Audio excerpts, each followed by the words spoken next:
जेहेतु बिजु जनता दल गोटे अंत कंदल भितर पशि जाइए दल भितर वाकफ बोर्ड रो आमेंडमेंट को सपोर्ट को लेकर दिभाग से अंत कंदल रु अटेंशन डाइवर्ट करने अଯଥାରେ गोटे प्रसंग को राजनीतिकरण करुछंती।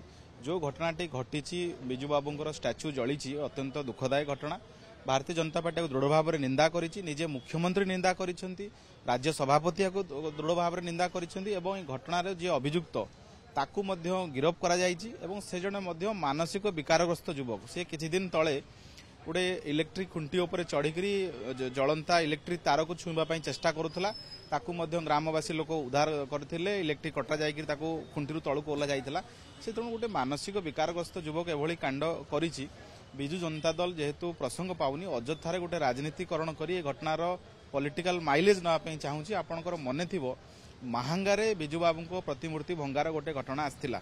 से घटना जी गिरफ है तार फोटो तार वीडियो प्रताप जेना सांगे थिला। सी बिजु जनता दल कर्मी थिला, सी निजे प्रतिमूर्ति भंगारे तार हाथ थिला। तेणु मु तो अनुरोध करी बिजु जनता दल बंधु मान जे एभली घटना जो घटनार कौन राजनीति कारण ना ताकू अଯଥାରେ राजनीतिकरण करी बिजु जनता दल अशांति न करू।